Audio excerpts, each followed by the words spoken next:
Agradeço a Flávia pela palestra e quem quiser tirar a dúvida, Flávia vai estar durante o evento aí para poder conversar com todos. Eu queria chamar agora o Ricardo Melo, da Prefeitura de Teresópolis, que vai falar sobre o Parque Natural Municipal Montanha de Teresópolis. Obrigado, Ricardo, pela presença e todo o apoio à observação de aves, porque mantém um programa de observação de aves de um calendário constante lá, que isso dá visibilidade não só para o trabalho deles, incrível, lá de Teresópolis, mas também com essas parcerias com a Habitat Rio. A gente falou no início, eu reitero, agradeço, pegou no laço Águas do Imperador e ajudou aí no nosso telão LED para a gente poder estar com a cooperação. Obrigado, a palavra é sua. Obrigado. Valeu pelo convite, primeiramente. Então eu me chamo Ricardo Melo, sou biólogo, atualmente trabalho no Parque Municipal Montanha de Teresópolis. E eu intitulei essa palestra de um destino inexplorado justamente para apresentar um pouco então do que a gente vem realizando no parque e o potencial que a gente ainda tem para a descoberta dos observadores dentro da unidade. Pode passar, por favor. Aí só para dar uma contextualizada, pode passar dois, só para encaixar aqui, é só para a gente se situar na Mata Atlântica, que aquela dali em verde claro seria o bioma, a região original, e hoje a gente tem cerca de 29% só do bioma original.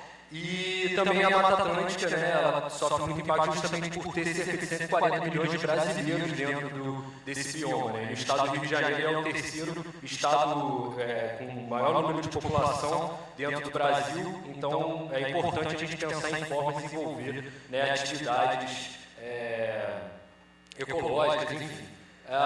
Esse daqui é o mosaico da Mata Atlântica Central Fluminense, que então funciona como um grande resquício da Mata Atlântica no centro do estado do Rio de Janeiro, em que liga justamente diferentes unidades de conservação, e a ideia é justamente a gente pensar também em formas que unam todas essas unidades e pensar assim, em atividades para conservação, para o turismo ecológico, enfim, pode passar, por favor. Esse daqui é o município de Teresópolis, então onde a gente tem 3 unidades de conservação. As unidades de conservação formam um abraço no município de Teresópolis. Ali do lado esquerdo a gente tem o Parque Municipal Montanha de Teresópolis, do meu lado aqui direito. No centro aqui o Parque Nacional da Serra dos Órgãos e aqui o Parque Estadual dos Três Picos, com a APA dos Frades, além de 10 RPPNs também dentro do município de Teresópolis. Pode passar. Bom, então o parque ele foi criado em 2009, no início ele tinha 4.397 hectares, no ano passado a gente ampliou o parque, então hoje ele está com 5.335, ele possui um relevo que vai desde 800 a 1.800 quase metros de altitude, o que permite a gente ter uma variedade altitudinal bacana para diferentes espécies e até para espécies também emblemáticas para essa região da Mata Atlântica. Pode passar, por favor. Então o roteiro de observação de aves. Pode passar. A lista atualizada do parque, então, a gente hoje tem 338 espécies listadas em 2024. O parque ele tem 2 livros, a gente tem o terceiro agora, mas o primeiro mostrando os 10 anos do parque, que já viu uma lista na época com quase 230 espécies. E depois veio o Admirados, então, trazendo então 100 espécies que foram escolhidas para serem divulgadas nesse livro e que vinham informações sobre ela, QR Code, falando sobre as espécies, para ter mais informações. E dentro desse livro do Admirados já se viu uma proposta, então, não uma proposta, mas um potencial apontado por esse livro sobre a questão da observação de aves no entorno do parque, falando que ali poderia se ter, enfim. Então, pode passar. E aí aqui a gente também vê a evolução do número de registros de acordo com o INPE-Aves, no Brasil, no estado do Rio de Janeiro, em Teresópolis e no parque. Então a gente vê que desde 2009, na criação do parque, até esse está em 2022, a gente tem uma crescente então na questão dos observadores. E no parque municipal, justamente a gente tem um ponto aqui que é a partir de 2019 que ele dá esse boom, que é justamente com o lançamento do livro, com o setor de biodiversidade, estruturação do parque. Pode passar. Então, o objetivo foi fortalecer o desenvolvimento socioeconômico das comunidades do entorno da UC através de uma atividade sustentável. Pode passar? Então, planejamento. Em 2020, depois do lançamento desse livro, chegou um estagiário lá para o parque, na época eu estava no setor de biodiversidade do parque, um aluno de turismo, e então a gente pensou, aproveitei o gancho, como então trazer, né, o turismo, como a gente pensar no estádio. Então aí a gente pensou no roteiro de observação de aves, porque não criar um roteiro para o nosso parque municipal. E aí, não, volta, por favor. Então a gente pegou, esse daqui era a área original do parque na época, e a gente separou esse bloco aqui justamente porque aqui a gente tem a sede do parque em Santa Rita, a subsede da Pedra Tartaruga, e aqui dentro dessa região já se tinha um trabalho com a UERJ sobre o roteiro rural naquela região, justamente pegava os produtores orgânicos, né, e eles forneciam almoço, fornecem almoço, né, e outros atrativos rurais também. Então, como já tinha também essa questão desse roteiro rural, a gente decidiu então usar isso de trampolim para também anexar isso e potencializar essa região também, como esse projeto piloto, né? Pode passar? Então aqui é um mapa, né, da região, do roteiro, levando em conta as estradas pavimentadas, ruas de chão, trilhas, né, a sede da unidade, o nosso centro de pesquisa também no Iconha. Pode passar? Bom, e aqui as informações, né, das trilhas, o lago que tem dentro das sedes. Pode passar? Bom, então, dentro desse roteiro também a gente tem ali diferentes ambientes, né? Justamente por a gente estar numa parte rural, né? O Teresópolis ser a região rural do estado do Rio de Janeiro, a gente também, o parque também está dentro do rural, que é do município de Teresópolis. Então a gente tem essas regiões, né, de pasto, de áreas úmidas, alagadas. Enfim, então isso permite também que a gente encontre algumas espécies, né? Ali é perto da base de Santa Rita, pode passar. Típicas dessa região, né? Ainda lá pelo entorno do parque. Isso daqui são fotos de dentro do roteiro, né? Pode passar. A sede de Santa Rita, a nova entrada do parque, pode passar. E lá a gente tem labirinto, pode passar. Tem trilhas informativas em que vem placas falando de algumas espécies, né? Pode passar. Aí a gente então começou a construir estruturas para os observadores de aves, né? Aqui a gente construiu a torre de observação de aves, em que permite a gente ficar na altura da copa das árvores. Pode passar.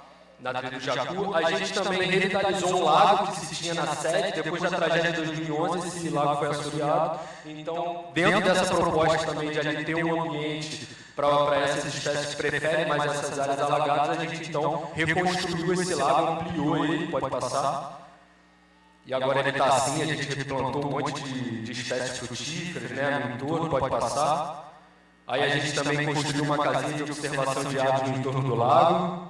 A equipe do parque observando aves, pode passar. Algumas espécies que a gente já consegue encontrar ali também, né, nessa área do lago do parque, pode passar. A trilha do Jacu, né, que é uma trilha de 800 metros dentro do parque também, pode passar. Daqui é só para dar uma ideia de algumas espécies, né, do que a gente tem dentro desse roteiro. Pode passar. Mais algumas espécies que a gente pode encontrar na trilha. E também tem essa questão, né, da pedra alpina, né, apesar de ser uma trilha que geralmente não é muito procurada por observadores, justamente por ser uma trilha de longo percurso, de cume, geralmente ela é mais procurada por montanhistas. Mas é justamente nessas áreas que a gente pode encontrar algumas surpresas que a gente não poderia ver, talvez, em outras áreas, né, dentro do parque. Pode passar. Como é o caso do falcão de peito laranja, o falcão de Euroleucos, que eu registrei em 2021. Então, não era a intenção registrar esse animal, obviamente, né? Nem foi a intenção passarinhar, mas por um acaso, passando a noite lá, no dia seguinte eu descendo, me deparei com esse animal, no único tronco no meio de uma área que não tem árvore, né? Um galho seco. Então, tem uma questão mística ali também que, enfim, se 1% ali do vago do encontro. O bacurau tesoura também, que a gente encontrou na trilha da Pedra Alpina, que foi o primeiro registro para Teresópolis. Vale salientar também que o falcão de peito laranja, ele é o segundo registro para o estado do Rio de Janeiro. O primeiro foi em 2009, esse foi em 2021, e ainda não se tem outro registro dele. E na lista, né, do estado do Rio ainda, né, enfim, antiga, ele consta como uma espécie provavelmente extinta.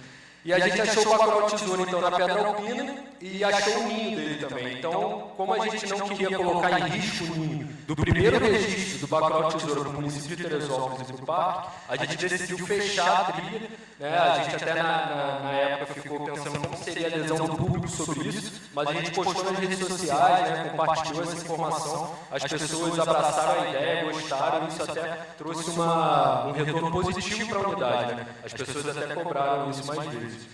A sede da Tartaruga, então, que é o outro núcleo do parque que conta com estruturas, pode passar. Ela chega a 1.180 metros de altitude, é uma área que tem 3 trilhas, né? Trilha Vidoc Casas, que dá para o Mirante, trilha para o Mirante, tem área de acampamento, tem uma outra trilha que vai para a Pedra do Camelo, pode passar. E esse daqui dá mais um. E esse daqui é o Mirante da trilha Vidoc Casas. Agora não está muito assim, mas eu vou chegar lá, mas aquele dali é o Mirante, então a gente tem toda essa área que permite a gente tirar fotos de rapinante, enfim, diversas espécies. Esse daqui é o Mirante lá ainda, pode passar. Aí aqui alguns exemplos de algumas espécies que a gente pode encontrar lá, pega macaco, coruja preta, o negrinho do mato que fica ali na parte também do rincão do vovô, que ele aparentemente ele é muito fácil de ser observado, não tem muitos registros assim, muitos de um ponto só. Desde que ele foi descoberto no parque, ele é o local que mais tem registros fotográficos na região também. Se não me engano, no estado do Rio já tem 50 e poucos registros, né? Em outras áreas geralmente são 7, 10, 15, né? Então está bem fácil de observar ele lá. Pode passar. Bom, e aí a gente começa uma outra questão, que nos últimos 3 meses foram descobertas novas espécies para o parque, né? Que foi o Papa Mosca de Costa Cinzenta, que foi pelo Serpa, e o canário rasqueiro, que foi pelo Luca. E foram 2 espécies novas para o parque municipal. E a araponga, que começou a aparecer na Pedra da Tartaruga, que é uma área que ela não aparecia, né, com frequência. Era raro observar lá. E essa araponga estava numa árvore a 3 metros, então os visitantes estavam podendo registrar de celular. Uma coisa que, né, é difícil ver a araponga assim tão perto. Só que, infelizmente, o parque, no último final de semana, passou por um incidente terrível, né, por uma ação criminosa, que foi um incêndio florestal, que acabou pegando o parque municipal, e pode passar, e acabou arrasando com toda essa área, que demorou anos para se recuperar. Ela já tinha tido um acontecimento de incêndio em 2019, mas foi numa proporção bem menor, e como a gente já estava, né, animados aí pela descoberta de novas espécies, a gente está encontrando diversos animais, gato do mato, cachorro do mato nessa área. Infelizmente, esse incêndio aconteceu e queimou 100 hectares dessa área, desconfigurou totalmente a nossa Pedra da Tartaruga, que é um símbolo para o parque. Foram 3 dias de combate até a gente conseguir acabar com o incêndio, diversos prejuízos financeiros, uma perda incalculável da biodiversidade, mas infelizmente, felizmente a gente conseguiu acabar com o fogo.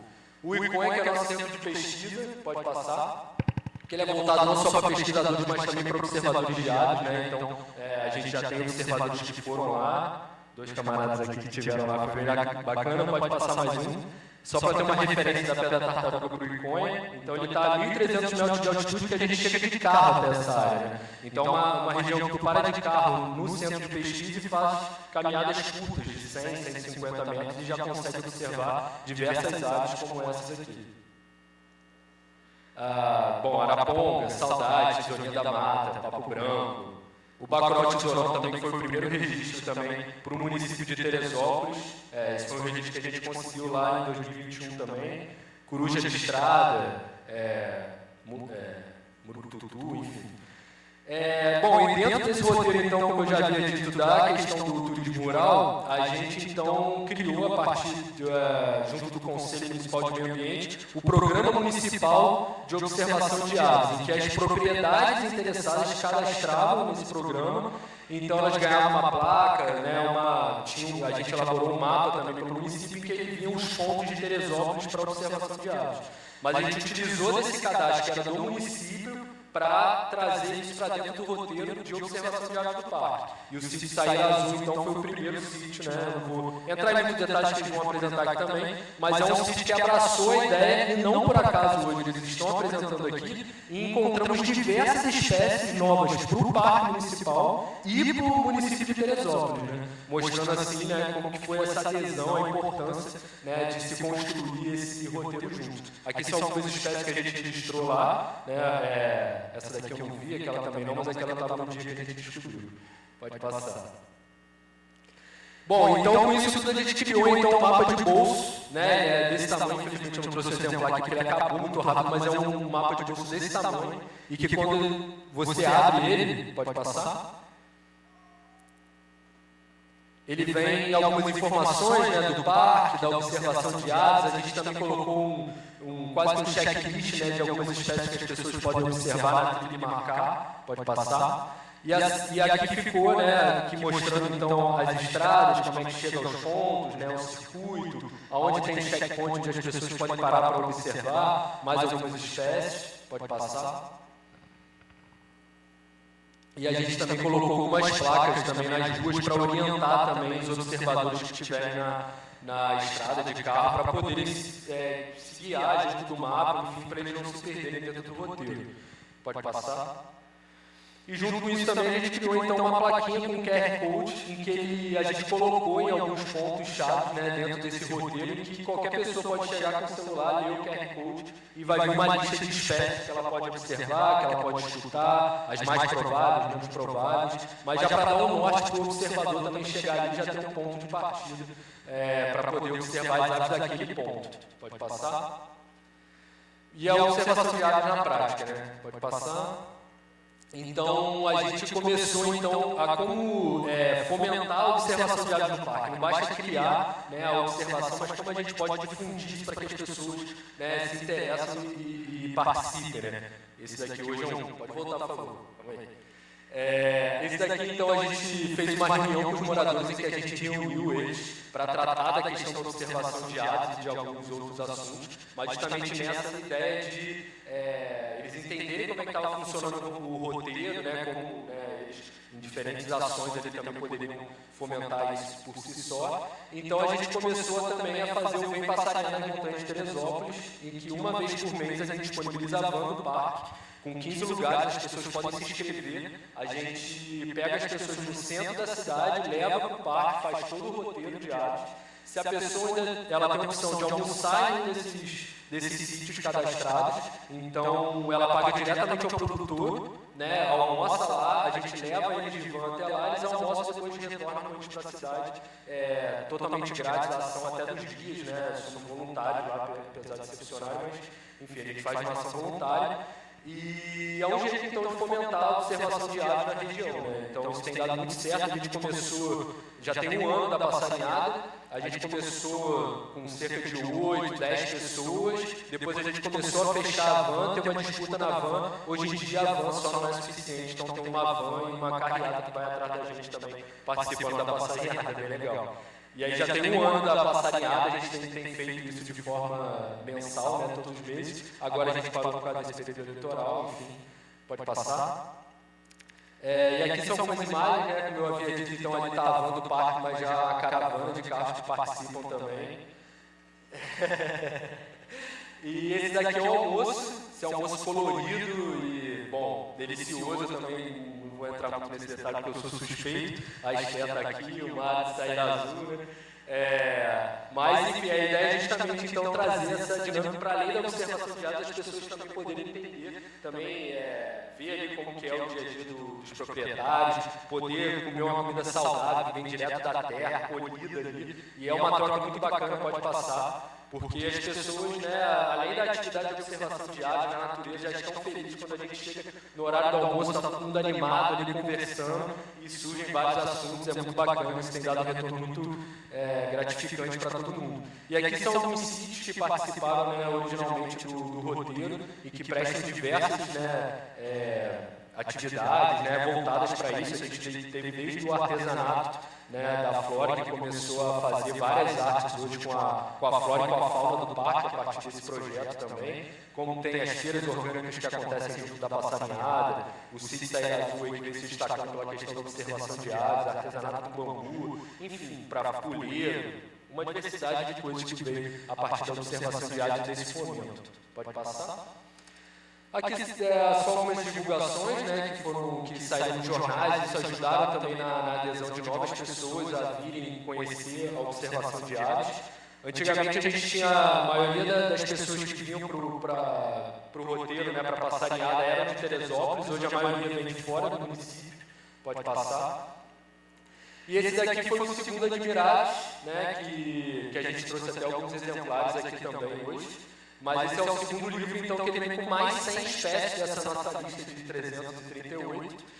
E aqui, então, eu acho que ele fecha um marco também desde o do primeiro Admirados, que vinha com essa proposta, com essa ideia, e toda a construção que vem em seguida disso, né, como a estruturação do parque, o setor de biodiversidade, de educação ambiental, os projetos que ele vem realizando, e chegar hoje no Admirados 2, tendo um roteiro, o programa eu vou entrar aí, mas um roteiro que vem funcionando, vem dando exemplo, vem dando frutos, isso é muito importante para a gente. Então aqui eu acho que fecha um ciclo para começar outro no Admirados 3, com mais 100 espécies, a gente ter novas histórias, né? Continuar com as que a gente já construiu, mas construir novas. Pode passar? Bom, e também a construção para o roteiro de observação de aves, que é um trabalho de mestrado da Vitória, que ela vem realizando no parque, que é justamente pegar esse roteiro e como estruturar ele, como de fato fazer de uma forma consciente, né, de uma forma direta, direito. E aqui foi o workshop que ela realizou lá, que chamou uma galera de peso aqui, alguns estão até aqui, né, eu não vou citar todos, porque eu não vou lembrar talvez de todo mundo, mas foi um final de semana, assim, maravilhoso, muita troca de ideia, muitas ideias para a gente elaborar, como fazer, enfim, o trabalho da Vitória vai trazer esse clareamento. E aqui, então, é a equipe do parque envolvida, né, que ajudou nesse projeto, que vem ajudando também na construção, na questão da observação do dia. E eu termino, então, com essa vista da Pedra da Tartaruga, pelo menos o que ela era antes desse incêndio, mas a gente quer chegar lá de novo. E pode passar mais um, por favor? E eu deixo o convite aqui, no dia 26 de outubro, a gente vai realizar um mutirão de replantio de mudas na Tartaruga e no Camilo, na área atingida por esse incêndio, porque as pessoas que destruíram, enfim, não desistiram, e a gente também vai fazer agora o dobro, vai juntar a galera e vai mostrar que a gente tem muito mais gente querendo o bem ali, reflorestar a natureza, do que as pessoas querem para destruir. Então deixo aqui para quem puder participar no dia, vai ter troca de ideia, vai ter muita coisa, café da manhã solidário, enfim. Mas a ideia é a gente poder plantar o máximo de mudas que a gente puder e recuperar essa área, ajudar na recuperação dela. Obrigado.